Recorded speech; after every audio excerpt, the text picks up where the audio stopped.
thanks, Nick, and also thanks for the other speakers. Very interesting to hear about the Indian sourcing, and not only Indian sourcing, of course. And Corey, really great to listen to you, because we basically do some things that we are trying to learn our brands not to do. So that's really interesting to see how you do things.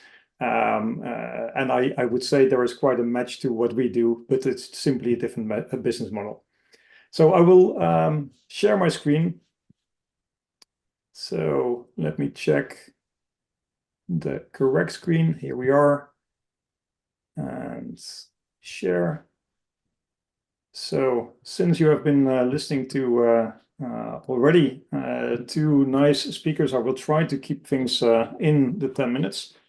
The opportunity beyond Amazon. So yes, of course, Amazon is extremely important business, especially in US, Germany, and UK. But my presentation will be more about all the other marketplaces that are out there, especially in Europe. Now, you already see quite a number of logos. I will not go through all of them, but I will give you a flavor how to work with them. And of course, there is also something else. Amazon is, of course, a great party to make turnover, for sure, but they also know how to squeeze you. Sometimes I'm saying if Amazon is 100, then other marketplaces are at 50 in terms of development.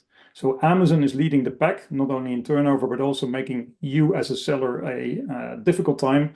The other marketplaces are less mature, and that also means there are more opportunities. I'm not saying that they are, of course, not learning. They are learning fast, but we'll get back to that. Yeah.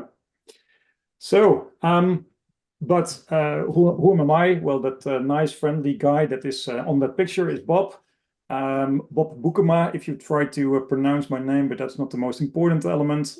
I've been working 13 years with a company called Lyrico, which was and is a distributor in office products, so not really the most sexy products, but they did that throughout Europe, Asia, and also in the US. They were active back then with a turnover of a little bit more than 2 billion. And I started there as a sales rep, became purchaser, marketing purchase director, and innovation director. And what Corey just said about doing sales, because purchasing is basically selling, trying to find that new partner, trying to find that new brand. That is exactly what I've learned being the sales rep. You need to be able to create that relationship. You need to be able to speak with your target audience, whomever that is, and to persuade them. And it will not work with just one call. You need a numerous number of calls to get where you want. After that, I became IT co-shareholder of an IT company, then consultant in strategic business development, and today I'm one of the founders of TFE.Agency. Now, Amazon and the total EU GMV. I think this graph or this pie slide says it all. The gray part is Amazon. The rest are all the other marketplaces. Now, that is, of course, also directly an opportunity, but it's also not easy. So the orange part are all the other marketplaces making marketplace turnover. Now, of course, we all know that the definition of marketplace turnover is 1P, is 3P, etc., etc. So, but this is taking things all together. So it's a massive market, and it's a massively growing market. Bob, sorry to interrupt you. I'm not sure for the others, but I don't see the graph. I see the main one. Oh, really? Yeah. That's nice. Do you guys see it? Because I think we're talking about one of the next ones. I think the third one. I see it small. Not sure if it's. Don't see a pie. Yeah, I just see logos. Yeah, I see the first one. The like opportunities eBay, beyond Amazon, Auto. Okay, Yeah. okay. We're going to switch. Too. Apologies for that. Yeah, because I would like to see this one. I like graphs a lot, and people like this stuff. I can imagine. That was the whole idea, of course. So thanks for the intervention. So we will take another. So share screen. We go to another tooling. Here we are. We always have a backup. Okay. So if I'm not mistaken, you see now. Yeah, we see the first one. Yeah, exactly. So. Okay, I think we're talking about this one. Okay. Yes, exactly. So here we are. So the orange part are all the other marketplaces making the turnover. or making the GMV. And the great part is only Amazon, and this is of course Europe. Now, Amazon is huge in UK and is huge in Germany, but the position of Amazon in other markets is much smaller. And if you take it from a total European perspective, it is just 20%. And I think also important to note, regressing. So if you took this same slide in 2022, the marketplace share of Amazon was 22%. So the other marketplaces are growing.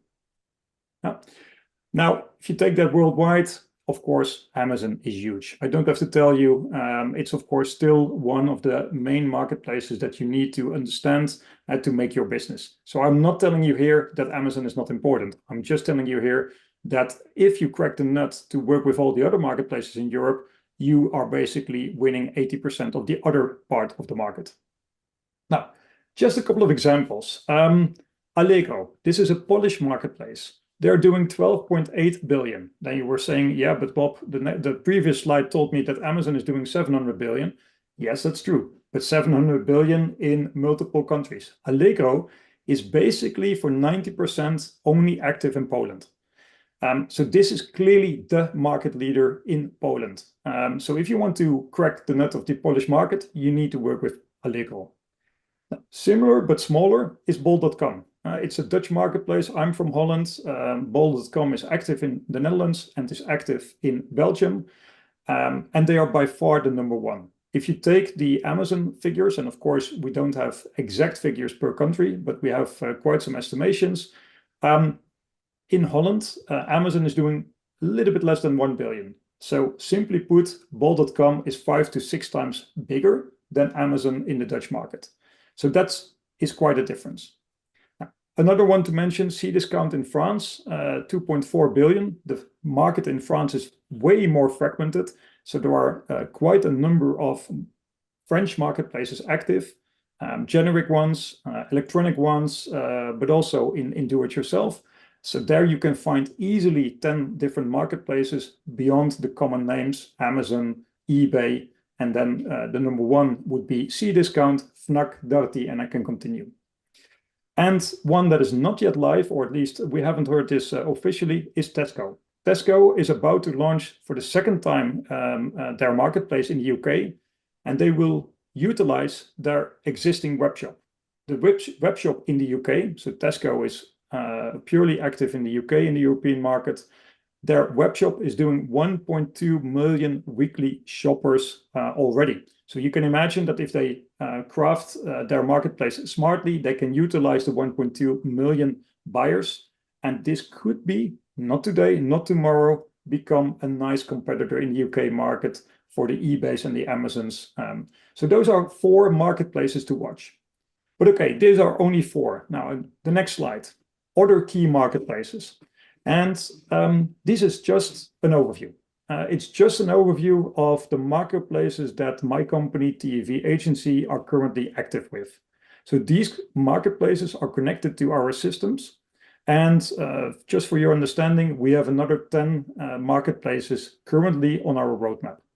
And as you probably have recognized, you don't see a Zalando, you don't see other fashion marketplaces. We are only focusing on non-fashion. And if you just take the number of marketplaces that are active outside fashion, it is easily 75 marketplaces that you need to cover the whole of Europe. So almost every market has its own market leader or leading retailer with a marketplace. Now, as you can imagine, it's not easy to sell your products on all those marketplaces. Because you need multiple solutions. It's not only that you need to be able to push your offers to all those marketplaces, you also need to be able to have the content requirements in place. You need to have the right translations. You need to have the customer support, the customer service.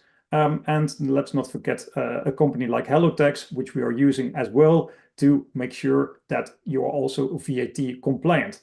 Because, yeah, Europe consists of multiple countries, as you of course know. Now, would this be interesting? So yes, it is of course a hassle to work with all those marketplaces, but when you then look into the opportunity at this moment of e-commerce as such, so the e-commerce part of the online and offline business, it is still a relatively small part. So of course, when you see the German part, it's quite large, mainly due to Amazon. Amazon is by far the largest marketplace in Germany and is eating up a large portion of the gray part. But all the others, you see that there is quite an element which is orange, and that element orange means that there is basically still a lot to grow.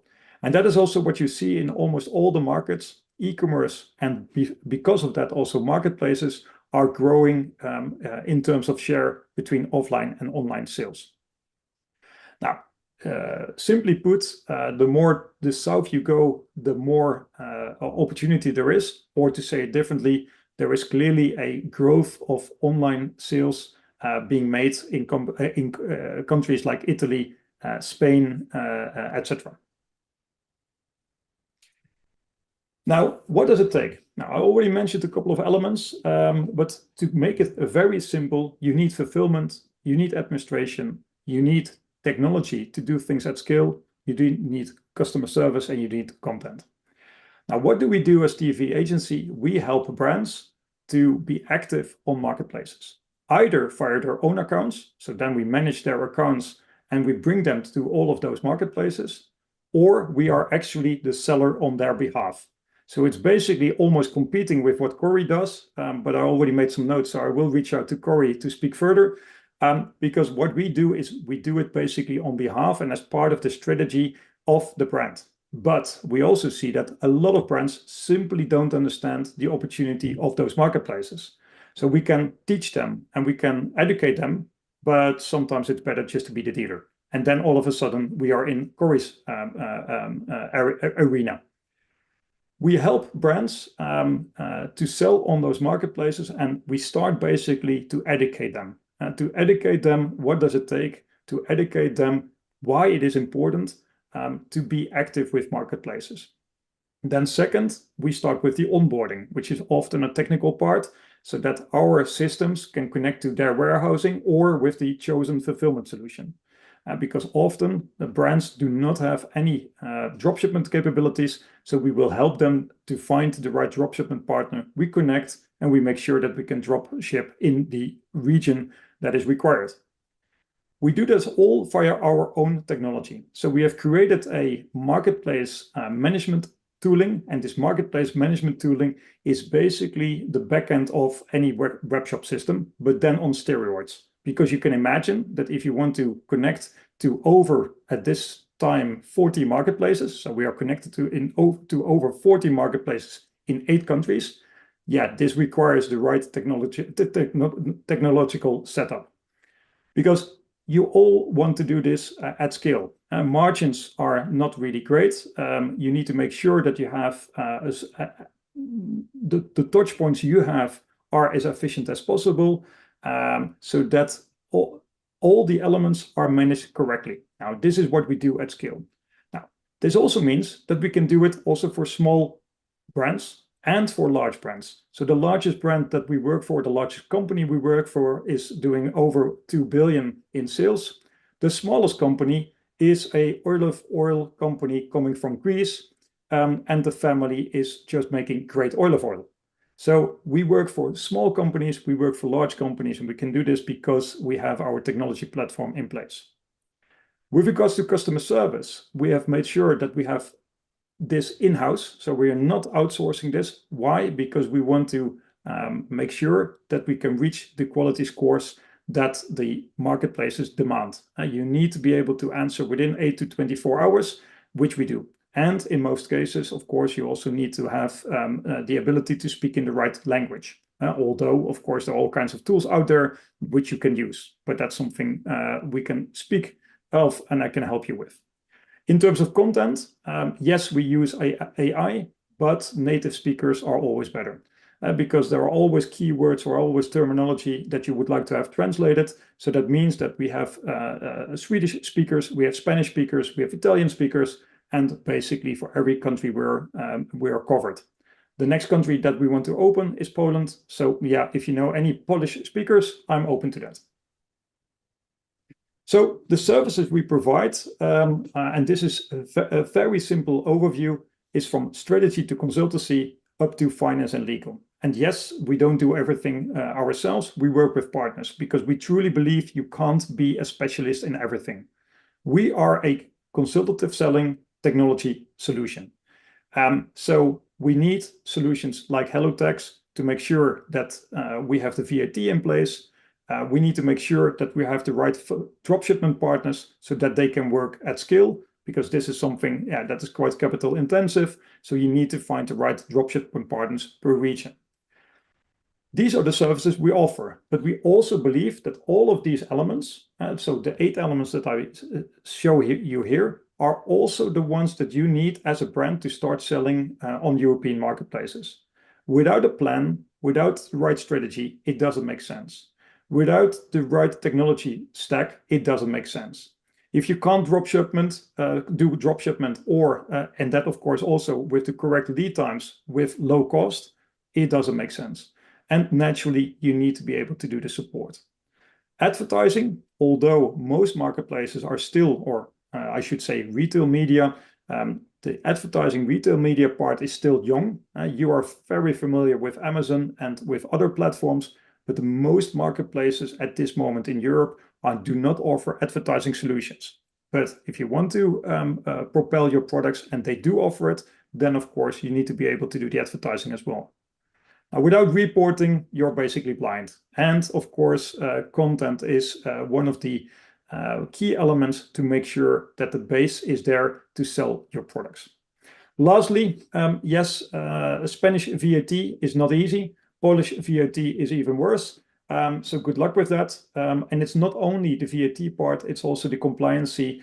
And in Europe, we have also all kinds of eco-tax type of things that you need to be able to cover. So all of those matters, all of those elements you have to have in place. That said, if you then look at the potential, it's huge. So we believe that we can help you with all of those elements. We can consult you so that you can do it yourself. We can help you with setting it up or bringing you with the right partners. We don't always charge you because we believe that that doesn't always make sense. And if you believe that your brand is viable for the European marketplace market, please reach out to us and we can speak. My name is Boekema. I'm one of the founders of TFE.Agency. And if you want to learn more about the European marketplace opportunity, please reach out. Thank you.